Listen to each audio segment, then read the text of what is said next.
Well, welcome to part 2 of our 2-part series with Curtis Bowers, who happened to be in the Twin Cities, so I took advantage of that. Let me sort of reset things. Many of you listening were not able to hear part 1, which, by the way, you can access at my website. Curtis Bowers is the producer of the 2-part DVD series Agenda, Grinding America Down. You know, on this program, I talk frequently about the deep state, about shadow government. I talk about a coming global system because that's right out of the Bible. And that would be in part out of Revelation 13, Revelation 17, references in the book of Daniel as well. There's a coming global system, one world government, one world ruler, one world religion, one world everything, currency, and a global leader. The uniqueness of the Agenda products is that it shows how dark forces have been trying to take America down for 100 years because freedom, capitalism, democracy, free leaders such as Ronald Reagan and obviously more recently Donald Trump are pushing back against this agenda, trying to not let it happen. And it's going to happen eventually, but we have some opportunity in the meantime to push back against the darkness and get the good news of the gospel out. Just get the good news of everything that freedom has to offer out to the world while there is still time. We never know when time will be running out. There is a set time when he returns and another agenda takes place that's called the Tribulation and the Great Tribulation, followed by the second coming of Jesus, and then perfect government. Folks, we got to wait for the millennium, 1,000 years of Jesus Christ on earth. Last week, I had Curtis Bowers give just a little bit of how he got kind of involved in all this. Curtis, thank you for coming back. Appreciate it so much. You know, why don't you just give us another minute summary of through a great book, Skousen's The Naked Communists, but how did that affect you? Well, it just opened my eyes to the changes that have taken place in America over my entire lifetime and before were purposeful. Thank God has blessed me with 9 children, and as I looked at my children's faces back then when I first read that book, I just realized something. You know what? If we keep going in the direction we're headed, we're going to get there. And they are going to live in a nightmare. And as a father, I said, I've got to do something to at least try to wake people up so I wouldn't just be sitting there and watching their world self-destruct. So that's kind of what motivated me. Yeah. And God used that and kind of pierced my heart to make a movie when I had never done that before. I knew I was supposed to, and He's blessed it in so many ways. And it won an award. It did. It's a story that's incredible, but... Well, your kids prayed for it. My children chose, when they heard I was going to make a film, to pray that it would win the largest single cash prize film festival in America.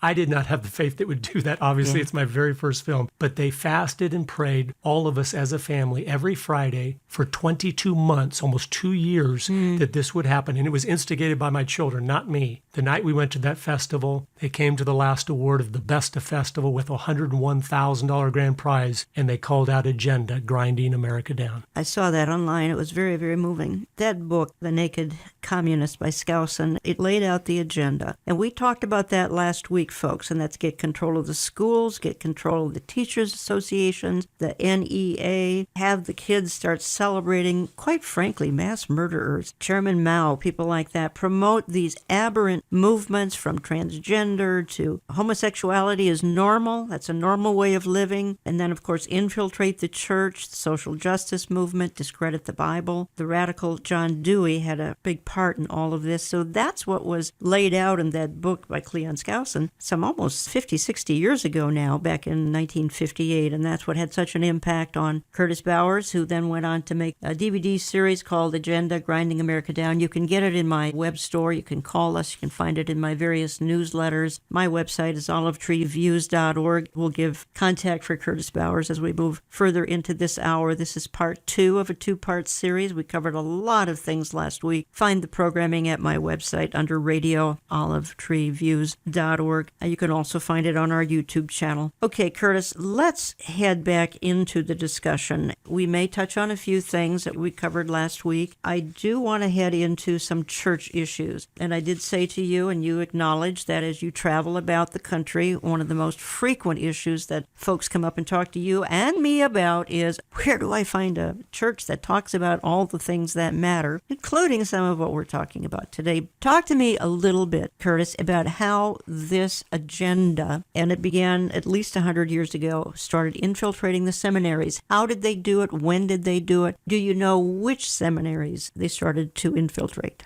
Some of the things I came across, and more is mentioned in the movies, Benjamin Gitlow, who had been one of the founders of the Communist Party USA, so he kind of knows what's going on. In the 50s, when Stalin started slaughtering the people, he kind of was disillusioned by it, so he left the Communist Party. Well, he happened to go and be interviewed by our Congress, the Un-American Activities Committee, and they were grilling him and saying, Mr. Gitlow, what were you guys doing in the 20s and the 30s and the 40s? And he went into a bunch of different details, but he said one of the key things we were doing, since we had such a limited number of people, we had such a small remnant there, we realized the most effective thing we could do is go into the seminaries, get our degrees, and then stay and be the professors to teach the pastors. Because we knew if we could get control of the church and use its organization to push our agenda, we would really have something there. Lenin himself said the best way to control the opposition is to lead it ourselves. Now, we don't want to destroy the church. We want to take over the church and use it for our own good. And that's what we see happening today. Whether it's the creation care pushed forward by groups that don't believe in creation, but they know we're suckers for any religious terms, any Christian terms, and we are so illiterate of the Bible, they know if they say Jesus was for feeding the poor, and so that's why we should be behind big government programs, most Christians in America will go, okay, I guess we should then. Not going, is that how Jesus did it, or did individuals do it, and did the church do it, where there's accountability, and you can actually make a difference in those people's lives instead of enslaving them in entitlements. Yes, there's a long history there as people dig in, you'll see the purposefulness. The seminaries, I don't have all the names off the top of my head, but it was almost all of the top ones back then, and they just pushed it to minimize the Bible's influence and just keep it as, oh, it's a good book with some good, encouraging stories, but it's not word perfect, and there's errors all through it, but it's still good. And so it lost its authority because it was no longer God's word and without error. It was a good book of stories, but we have other things to push. So the fact that today one of the sacraments in the church is almost literally social justice is no surprise to you or me. No. And if you look at the history of social justice, you'll see it wasn't started by Christians. It was started by Marxists that said, how can we package Marxism and Marxism ideas under the banner of Christianity? And so they came up with social justice. And of course, it perverts what justice means, and it perverts what grace means. And so it perverts the message of the Bible and the gospel message. And that's why it is so deadly in what it's doing. As is environmentalism. Now that makes you and I sound like we don't care about the polar bears when we do. We care about the forests, etc. I have heard you say, Curtis Bowers, environmentalism is communism. So you need to explain that. Yes, thank you. We all care about clean air, clean water, and stewarding our resources. That's why this is such a powerful movement. They knew they'd pick something that everyone cares about, but they wanted to redirect it to accomplish their goals instead of our goals, which are the clean air, clean water. And one of the most powerful things I can tell you to illustrate this is Dr. Patrick Moore is a man I went to interview in Vancouver, British Columbia. He's the founder of Greenpeace. So he cares about the environment. He was out there in the boats stopping the Russian whaling ships because he goes, no, these whales are amazing creatures. They shouldn't be killing them off. We have plenty of oil today. We don't need to use their fat, and things that were logical. But then he himself, when I was interviewing him, I said, Dr. Moore, what happened? And he said in the 80s, they started to infiltrate the Marxists, and especially after the Berlin Wall came down, they started to infiltrate the environmental movement, and they wanted to use it to destroy capitalism worldwide. He goes, most of the policies they're putting forth as environmentally friendly, he goes, they're hurting the planet, and he really cares. He has a PhD in ecology, and he cares about these things. That helped the blindfolds to come off for me, and then as I dug in, I looked at a few other interesting things. When Gorbachev stepped down from the Soviet Union in the early 90s, and we thought communism is over, do you know what he did? Most people don't. I do. Green Cross. He started an environmental group, Green Cross International, which is one of the most powerful movements worldwide, because he knew, you know what? The best way to implement a one world government through the United Nations is to use the environmental movement, because it's a one world issue that demands a one world solution, and they knew they already controlled the United Nations. So if we can get the UN enough power to implement environmental policy worldwide, which gives you control of everything. If you're in control of energy alone, you're in control of everything. If you're in control of water worldwide, you're in control of everything. So they were doing it in so many different areas, but they knew then that's the vehicle for world government. That's the vehicle for us to get ultimate control. And here's the thing. The movement itself has elevated the earth, and creatures above human beings. That's right. So it's the perfect thing for them. If people need to be eliminated to save Mother Earth, it legitimizes that, especially in a moral relativistic society like we live today. Everyone's got to cooperate. If they don't, we need to eliminate them because otherwise we're all going to die. So they've made it so great. Well, Georgia Guidestone says we got to get down to 500 million. That's from many billion down to 500 million. Also, still on this environmental issue here, Earth Day came along somewhere in the 70s, early 70s, celebrated on Lenin's birthday. Not coincidental, I'm sure. There's a tie-in. That's why Curtis Bowers says environmentalism is communism. We're still on the church, and I said this in the previous program, saving the planet. Now, in some churches, please don't hear us say all churches, folks. Many of you are listening are in solid churches, would never go along with this. Some of you aren't in solid churches. Saving the planet is more important than the Great Commission. That's what it's gotten down to. It's that bad. Yes, we've kind of lost the importance of the gospel because of political correctness. Yeah. Why? Because the gospel can be offensive. Yeah. And in this politically correct society, you can't say anything offensive. And so we've bought into that, again, that lie, when in reality, the most loving thing we can do always is telling the truth. Mm-hmm. And our society has said the opposite. No, the most loving thing you can do is to be tolerant. But here's the funny thing. Tolerance literally is the opposite of love. Love is sacrificial action, and tolerance is lazy apathy. Like, I'll put up with you, I'll tolerate you. And we can't allow them to do that because we need to love our neighbor by speaking the truth to them very lovingly and opening their eyes to what's going on, and they're trying to silence us from doing that. Folks, you're listening to Understanding the Times Radio. If you just joined me, I'm Jan Markell, and I'm doing a two-part series here with Curtis Bowers in studio. He's the producer of the powerful two-part DVD agenda, and you can get it in my bookstore, olivetreeviews.org. You can call us Central Time, get on my newsletter list. One of the outfits kind of infiltrated Curtis would be National Council of Churches. I think that's kind of not to be surprised by National Council of Churches, but it did surprise me when, again, this environmental agenda invaded the evangelical church. And that's why I say, even to some of the evangelicals, saving the planet has shoved out the Great Commission. And that I did not think in my lifetime I would see that. I didn't. And I think some of that is because we've got a lot of well-meaning people in the churches that aren't regenerated. They're really not saved. They're religious, and they've never read the Bible, so they don't know what it says. That has made them very easy, manipulative tools to use them for whatever you want to accomplish. Mm-hmm. Just to give you a quick story how powerful this is. I was down in Florida visiting one of my nephews at a Christian college there that's respected. He was talking to me. He said, Uncle Curtis, I've got 5 roommates that are all in the Masters of Divinity program here to become pastors. And he was excited about that. I said, oh, that's great. And they're nice young men. He goes, but you're not going to believe this. And this was a few years back. He goes, all of them have Bernie Sanders posters on their wall. And he goes, I knew these young people when they first came here. They were not socialists. This Christian college has turned them into socialists. The Christian college has turned them into socialists. That's right. I think this guy is one of the most scary fellows that's come along. I was going to play a clip of him because he's obviously an enemy of capitalism. What troubles me the most is the way, and you'll hear young people cheer whenever they get sight of Bernie. He seems to be their hero. We're looking at a time where we have an out-of-control capitalism, where the greed of the people on top is really unbelievable. I mean,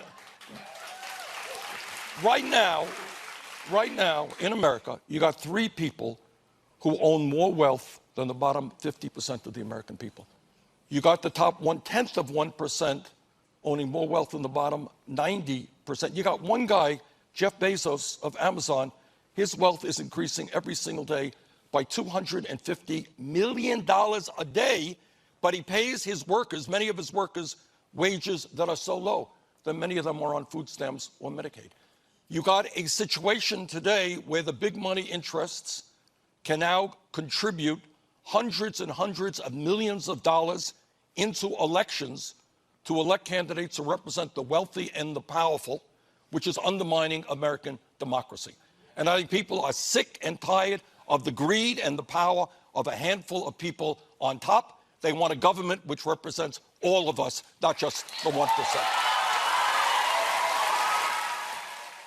Curtis Bowers, you can tell that's a popular message. We talked about this in program number 1, particularly the influence. We talked heavily about how young people are being seduced to believe that socialism is the only route to go. It's the fair thing. We spread the wealth around, etc. Bernie Sanders has a way of making it appealing, and that's why I keep saying, and I'm going to say it again, you might get sick of hearing it, folks, we are one election away from being a Bernie Sanders socialist nation. Curtis just said he has a nephew, Christian college. They love Bernie Sanders. What disturbs me most about that clip there is not the young people cheering at that. They're very naive and idealistic in their things. That doesn't bother me. What bothers me is there's the man that is old enough to know what he is saying is a lie. He's old enough to know about Nazi Germany and National Socialism. He's old enough to know about the Soviet socialism in the Soviet Union and the slaughter it caused. And he's so ignorant, though, that he thinks Amazon or some of those businesses, they would still be there if the man had not been able to reap the benefits of his idea. That's the problem.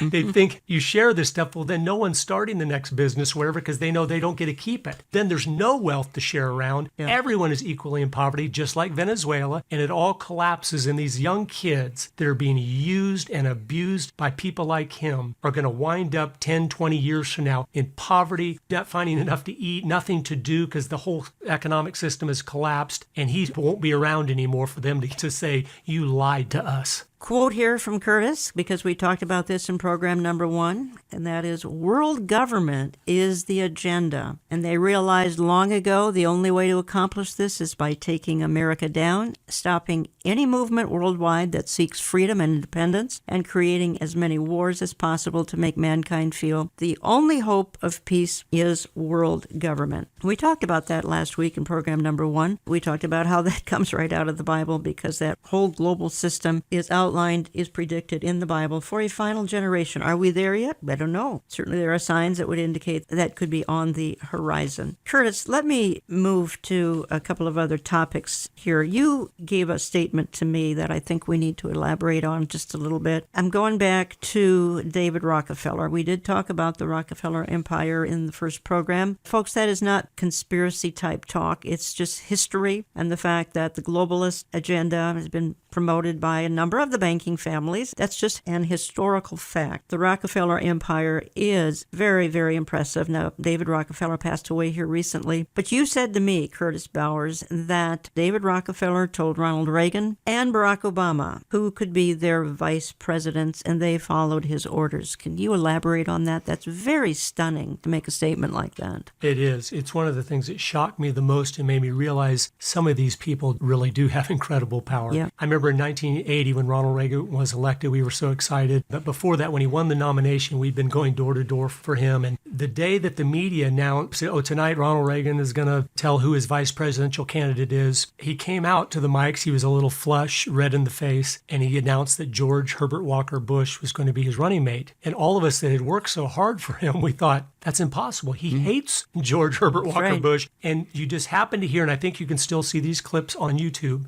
the announcer, not making a big deal out of it or anything, says, earlier today, Ronald Reagan was meeting with David Rockefeller. And you realize he is the one that told him that's who your candidate's going to be. Because you could tell Reagan did not want him to be there. But whatever was said, was it powerful enough to make him realize, I better do this. I better go ahead and pick him. Then what was amazing is 2008, as some of the people will remember, that's not too long ago. When Obama first got the nomination, he came onto the Air Force One plane with all the national media that loved him. They're all there waiting to hear who his vice presidential candidate's pick is going to be. And he slips out the back of the airplane. They close the doors and the plane takes off with all the media on there, and they felt betrayed, but they didn't want to cut on him because the savior had been elected. If you watch the newscast from that time, it says when he announces his VP the next day, it said, last night Obama had a private meeting with Hillary Clinton and David Rockefeller. And the next morning he says, Joe Biden is going to be my running mate.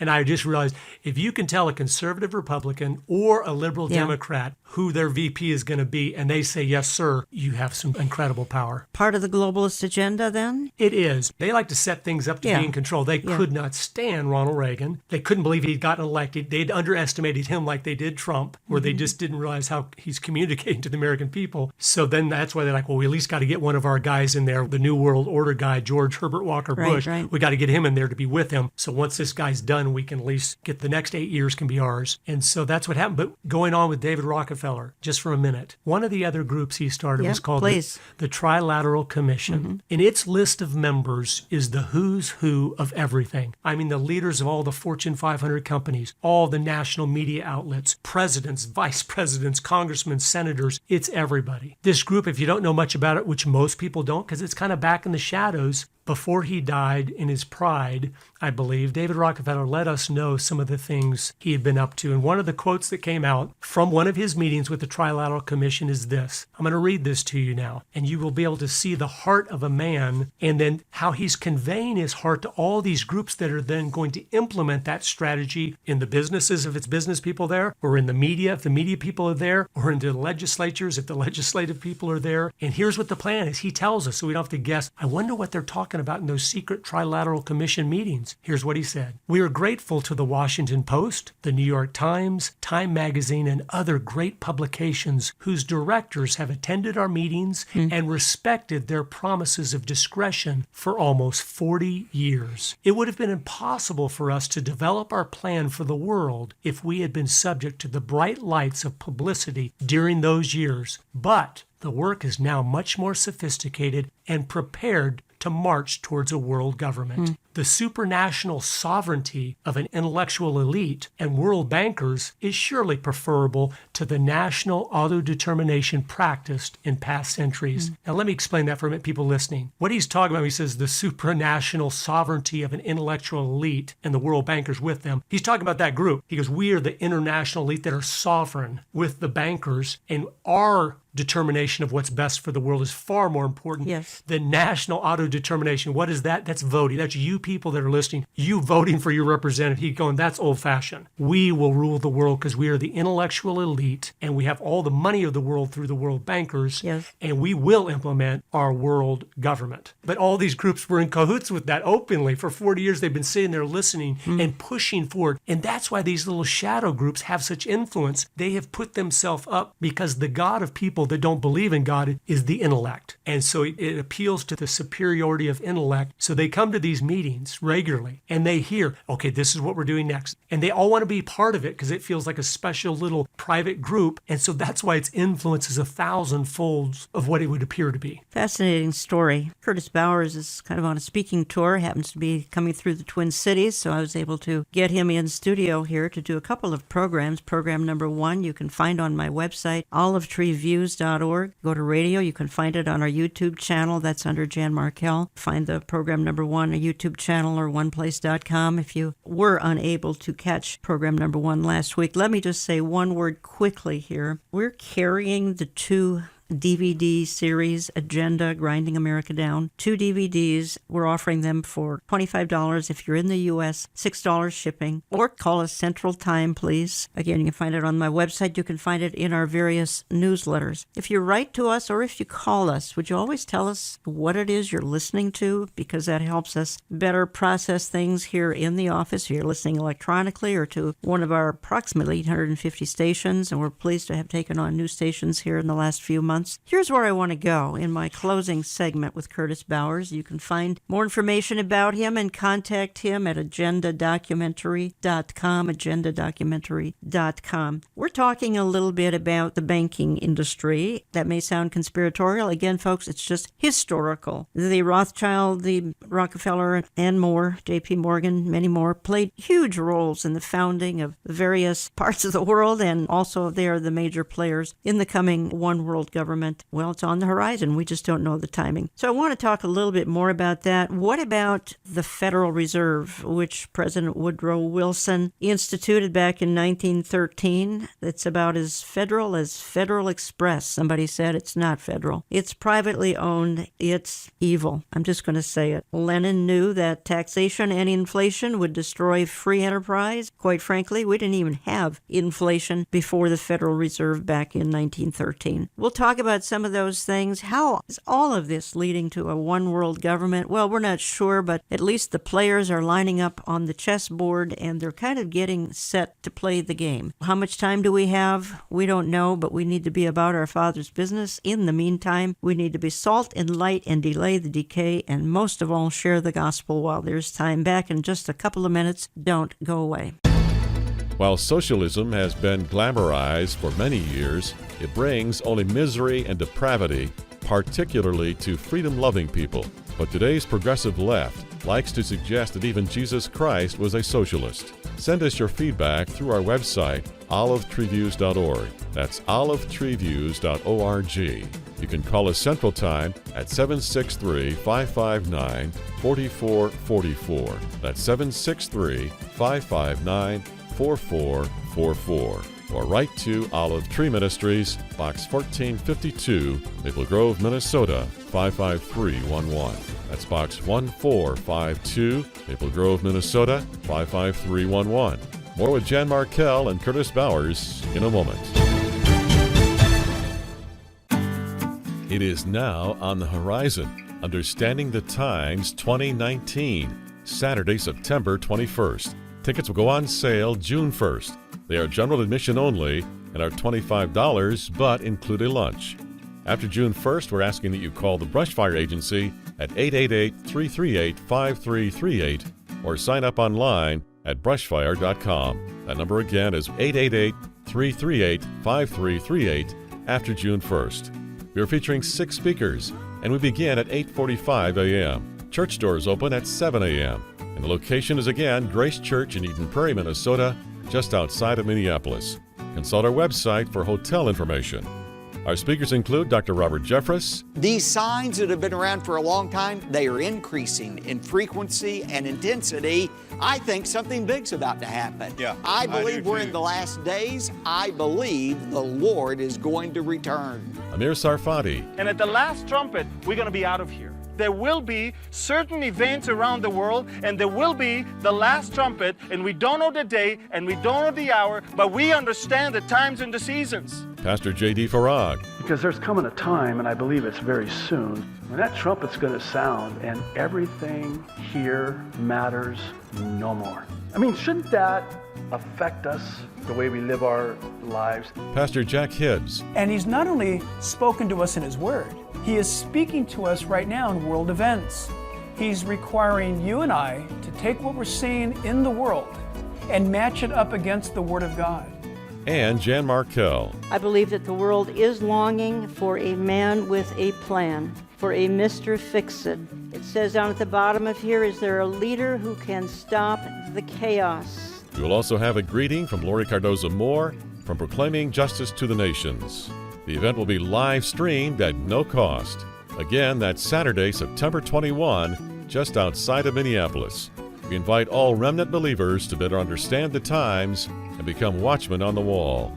Make friends for life at this annual conference. Learn why things aren't falling apart, they are falling into place.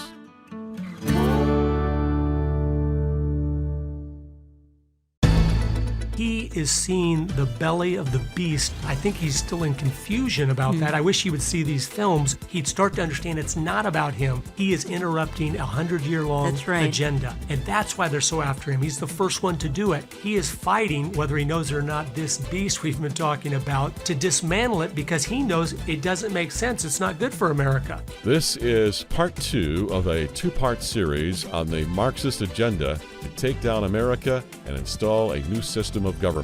The Bible is not clear if the end-time one-world system will be a socialist form of government or Marxist, but we know it will be totalitarian.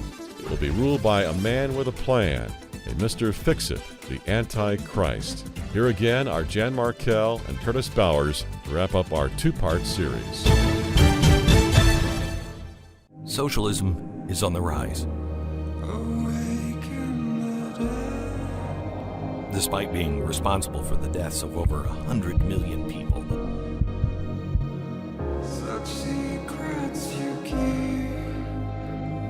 The full collapse of the Soviet Union, the crumbling nations of North Korea, Cuba, Venezuela. The totalitarian police state of China. Socialists are coming out of the shadows. They're claiming virtue, moral superiority.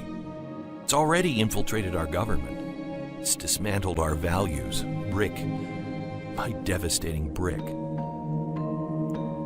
I talk to people all the time. They'll say, we don't have anything to worry about. It can't happen here. The Constitution will save us.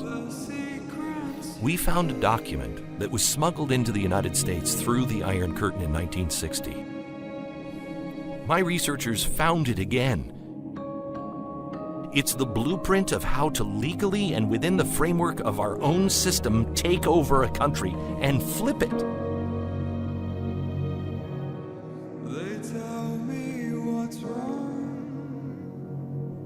We see it for what it is. A roadmap to socialism.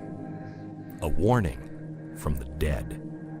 Welcome back. We've been talking about this for a couple of weeks. It's the agenda to take America down. It's quite an elaborate agenda, and I've had in studio with me Curtis Bowers, who is the producer of the two-part DVD agenda, Grinding America Down. Find it in my bookstore, olivetreeviews.org. Give my office a call, Central Time. Find it in my various newsletters. You can sign up for those online. Curtis, some thoughts here as we kind of wind down. We heard a soundbite there that was Glenn Beck. He's been warning about socialism, America going red for a long, long time. He was laughed at for years. We hear today in the political genre a lot about Democrats, Socialists of America. Maybe a little bit of a fringy side of the Democrat Party. Not so, right? No, I wish it was. Yeah. It's a fringy side of the Communist Party USA. Yeah. If you look at the people that formed it and were part of building to what it is today, and they work together all the time with the Communist Party USA on our college campuses and everything. No, it's just, again, packaging the same old thing in new clothing and new packaging because they know some people don't want to go to the Communist Party USA website that's still alive and well, but that's a little too much for them. So they said, let's just call it democratic socialism. But the end game is the exact same thing.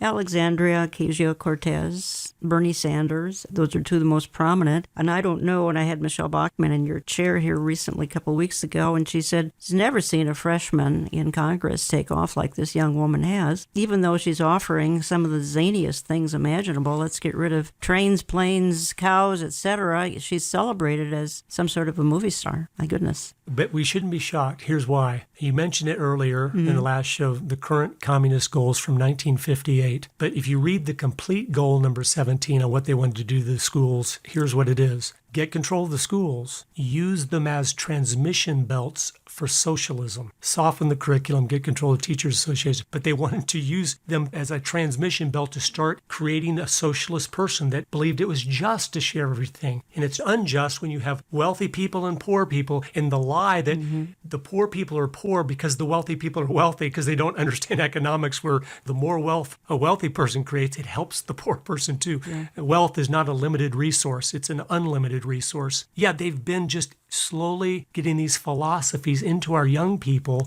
for decades. Well, Bernie Sanders is Democrat Socialist of America, and they throw that word Democrat or Democratic Socialist in front of the word socialist, and it tries to sort of soften the blow, but as you've said, it's nothing but communism. It's something to be concerned about, folks. It's part of the agenda. It's how they're grinding America down to get rid of the representative of the free world and install their wonderful one world government. That is the ultimate goal, and the Bible says that that's going to be the goal of Satan. He's been trying to do it since the beginning of time. He's gained a lot of ground, and particularly in the last, I would say, 10 years or so. Curtis Bowers, and he has been my guest for 2 weeks. Let's talk for a few minutes about the Federal Reserve. Came around in 1913. It is not a government institution. It's as federal as the Federal Express, which is not at all. There's no oversight of this. It can't be audited, and it quietly steals our wealth. Came along 1913, Woodrow Wilson. He may have even regretted he signed this into law. Nonetheless, he did. Income tax started 1914. Also, another thing that started right after that, inflation. Talk to us a little bit how this plays into the agenda. Yes, it's something that I think most Americans don't understand because it's been going on our entire life. And here's the thing. Those of you listening, do you think inflation is just normal? It's just something that always happens. Prices just go up a little bit each year. I always did. But then I started to to study this and I realized, do you know from 1770 to 1913, that's 143 years before the Federal Reserve, do you know how much inflation there was in America? Minus 6%. Really? So prices literally went down 6% a little bit over 143 years because we had a currency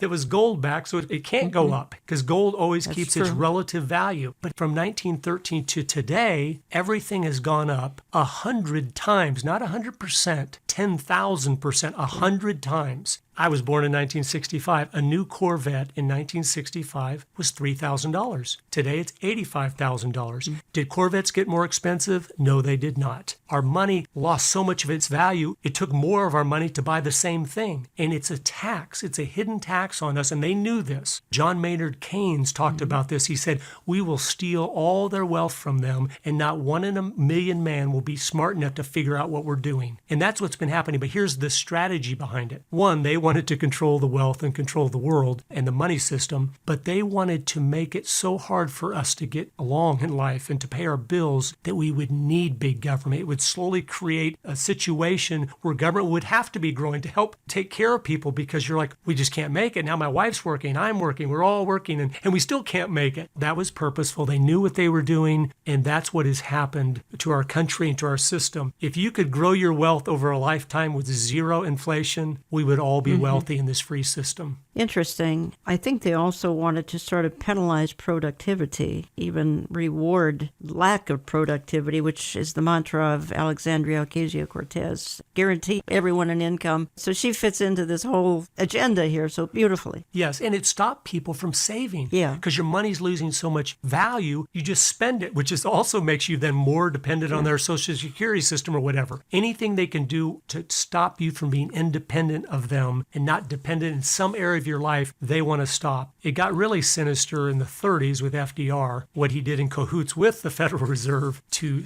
take the gold of our country and never return it. Yeah. You say this, I'm quoting you here, I think that you might have emailed this to me. Let me give you one last example to show how the dire situation we are in. In 1933, FDR took the gold from Americans. It was never returned like promised. It was literally against the law to own gold until 1973. Over the next few years, all the world's gold came to the Federal Reserve for safekeeping because of the turmoil in the world. And you say Chiang Kai-shek deposited 125,000 metric tons of gold to the Federal Reserve, and then a few years later, our State Department sided with communist Mao Zedong to overthrow Chiang Kai-shek, and he never received his gold back. Mao went on to slaughter 65 million of his own people, and our State Department under Nixon still gave China most favored nation status. And it's unbelievable. Yeah, they took the gold from him and then sided against him. Then in the early 70s, Nixon said to the world who had deposited their gold with the Federal Reserve, which again is not our government. Okay, this is it's not our government. Private bank, and literally when they were started with an act of Congress, they made it secret. They said, you do not have a right to even know who owns the shares of this bank. So we don't know, even as a government, who has 100% control of our money. But he, after the world had given all their gold, almost all the countries of the world gave their gold to the Federal Reserve and just took paper certificates. They did that because the world was unstable and World War II was coming and all that stuff. But in the early 1970s, Nixon told the world, we just want you to know you can no longer redeem the certificates with gold. And we will be happy to give you our paper dollars, but the gold's not available. So then they kept the gold of the world. We don't know where it is, what they're doing with it, all the details of it. But that was just a strategy by the bankers to grab the wealth of the world, the gold of the world, and then give us paper dollars and let us trade with these little dollars that really, of course, have no value at all. Just the illusion of value because we still accept them for things. Talking for 2 weeks with Curtis Bowers, producer of the Agenda DVD series, which we carry, olivetreeviews.org, and go to my store. You can also communicate with Curtis at his website, agendadocumentary.com, agendadocumentary.com. And let me just slip in this reminder here quickly, and hopefully you heard our conference promo a minute ago, that tickets for our annual Understanding the Times conference go on sale in June. You can order online at the Brushfire Agency, brushfire.com, brushfire.com after June 1st. You can call them Monday through Friday, starting Monday, June 3rd. Here's the number, 1-888-338-5338, 1-888-338-5338. There are plenty of seats for our September 21st event outside of Minneapolis, but remember, these are general admission only, $25, and that includes a lunch. There are no assigned seats. All sales are final, and folks, don't call Olive Tree. The tickets are handled strictly through the Brush Fire Agency. Curtis, our time is winding down. I want to hit a few more topics. I also want us to go out on an encouraging note, too, and you've got some stories, a couple of them that are just tremendous, and that will encourage my audience, I know. Talk to me just a minute, though, about, you said this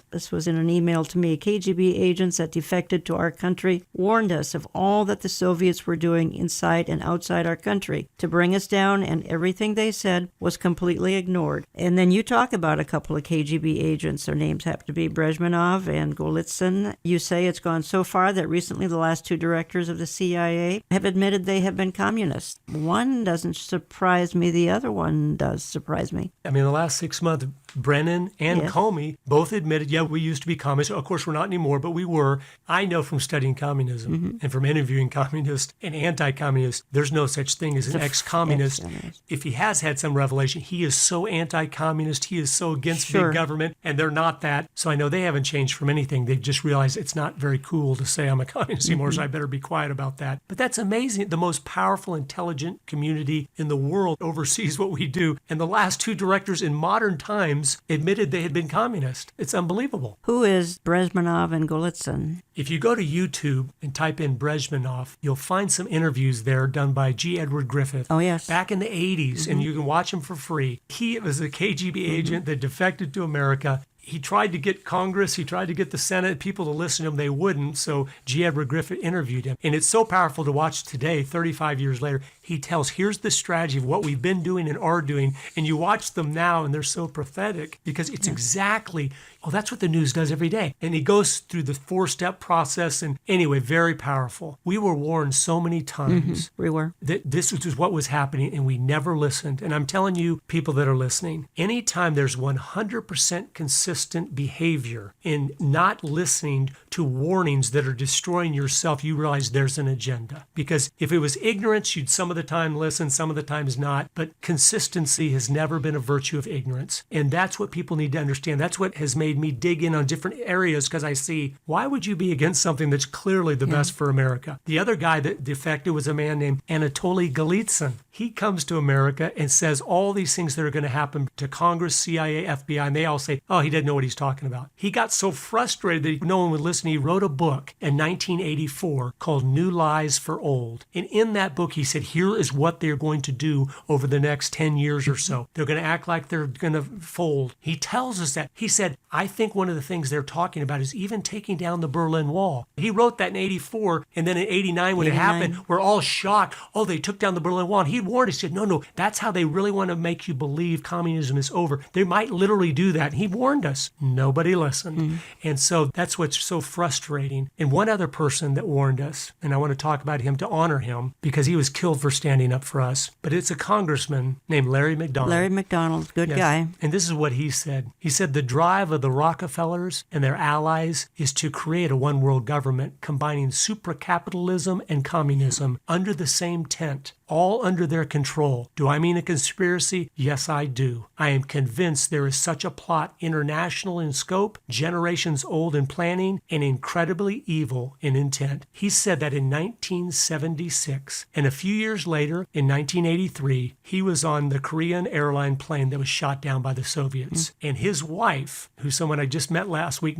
said he was getting ready that week before Congress to expose a bunch of stuff, and he is shot down by the Soviets in a commercial airliner. I don't think that was an accident. No, she didn't either. Accident. Learn more in the 2-part DVD set that we're selling, Twin Pack Agenda, Grinding America Down. We're offering it for $25 for 2 DVDs. Add $6 shipping in the U.S. And you say this, Curtis, to me, it's almost been 100 years and nothing has ever removed from our government bureaucracy the anti-American, pro-communist, pro-one-world government people. So they have continued to spread their influence and multiply their power by hiring hiring only those that have the same vision of a totalitarian world government. That is why the objectives of our government, the actions of our State Department, and the decisions of our elected representatives have almost completely been against the will of the people, against the good of our country, and against the love of our fellow man throughout the world. Then you say the cabal of the deep state people are all unelected, so we can't throw them out. Joe Bachman said the exact same thing sitting in your chair a month ago. I want to talk for just a minute or two. You've got a couple of stories we need to end with because they're encouraging. Number one, there are listeners right now all around the country, world for that matter, and they're thinking, I can't change this no matter how I try. There's nothing I can do. Obviously, we can go to the ballot box and vote for a little more sane people, but then even those people we voted for turn out to be one-worlders, because the one-worlders are both Democrats and Republicans and independents and all that. But your dad did something unusual. Talk to us about it. Don't you ever give up, because God can do the impossible even when we can't. But he never does that unless his people are being faithful to be obedient to speak the truth. In 1961, my mom and dad lived in St. Louis, Missouri. My dad was full-time in college getting a PhD in electrical engineering, full-time working for McDonnell Douglas, so he was very busy. And my mom was pregnant with my sister. And the doctor had told her, for 9 months, you cannot get out of bed. She'd already lost 4 children, and they said, you're going to lose this one too. So she stayed in bed, but she used her time wisely. One of the books she read was a book called Masters of Deceit by J. Edgar Hoover, the founder and head of the FBI. And he wrote a book in 1958. He said, Americans, if you don't wake up, these masters of deceit are going to take you over from within. And in that book, he has a whole chapter on the church, what they see is going on. They're going into the seminaries. They're going into this. A whole section on the school and on Hollywood. And he tried to warn us. And he knew more than anybody as head of the FBI. He has agents in all their little groups and everything, and nobody hardly listened.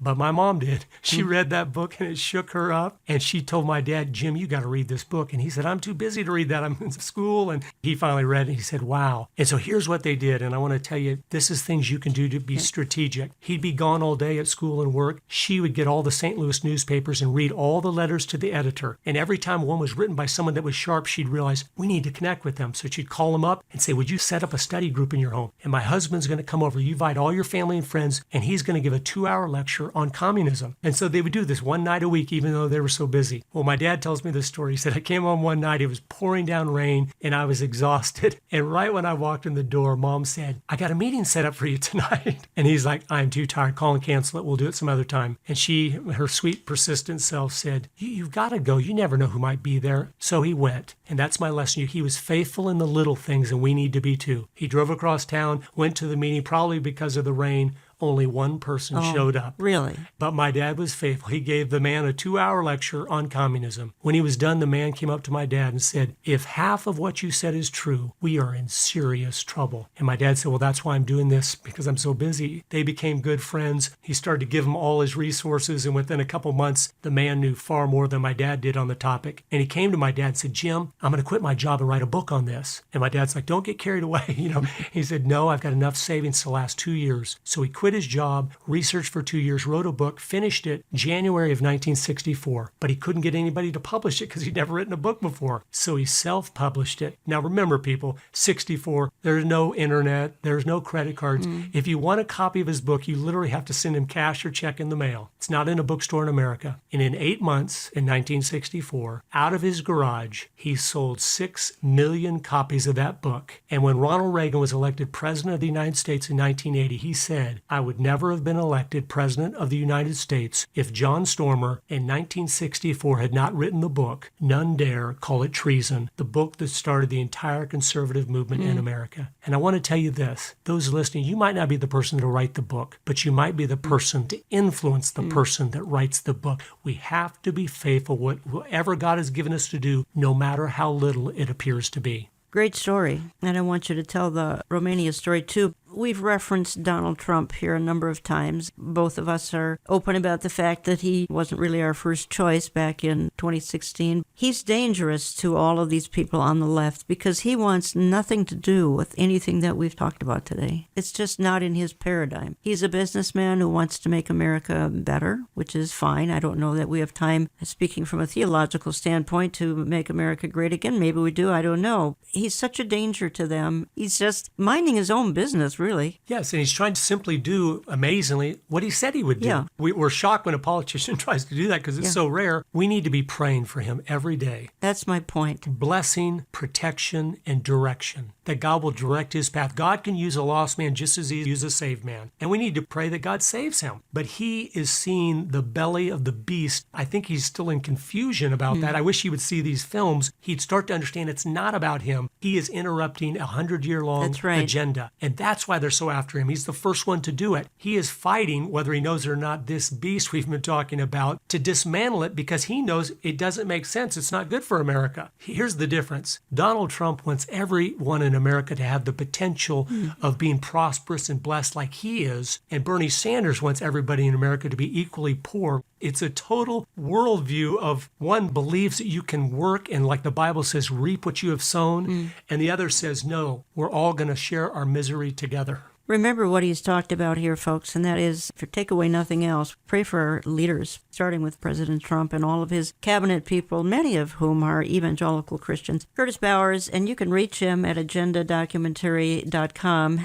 You can find the 2 DVD set in my store, olivetreeviews.org. You can call us Central Time. We'll get it out to you as well. I want you to tell the story as we go out of the program here. It concerns a rather evil man, but it's a wonderful story because of how it ends, about Romania and the war on God. We want to end with hope, and there's always hope as long as God is on his throne. I came across a story as I've been studying communism that's one of the greatest of the 20th century, and most people have never heard it. In December of 1989, Ceausescu was the dictator of Romania, and he'd been the dictator for decades, slaughtering the people, abusing them. The school children called him Lord. He was one of those type of dictators. In December of 1989, he gave the order for a church to be bulldozed, and he'd done that thousands of times, so it was nothing new. But something was different this time. The 25 people that went to the church and the pastor heard about it and said, you know what? Enough is enough. He's not bulldozing our church. We're willing to go stand out in front of the church while we're singing hymns, and if they come, they must take us out before they take the church out. Of course, they had no weapons. They'd been disarmed decades ago, so they just sung hymns and stood there. The bulldozers came up. They didn't know there was going to be people there, so they left to go get direction. What do we do? When they came back a little while later, as is usually the case, the courage had become contagious. And now there was hundreds of Christians outside of the church singing hymns. So the bulldozers came again, didn't know what to do. They left one last time. They didn't come back till the next day. Well, the next day, there was tens of thousands of Christians outside that little church. And they were chanting, "There is God. There is God." And what they were saying so powerfully is communism says, they are God. There's no God. We are God. They were saying, no. There is God. There is God. And because there's a God, we're willing to stand up for what we believe in. And so Ceausescu heard about it, and he said, send in the tanks. So the tanks rolled in, and they started machine gunning down the Christians. But guess what? They didn't leave. Why? Because there is a God, and there are things worth dying for. And as one would be shot down, another one would stand in his place. But as you look at world history and Bible history, you see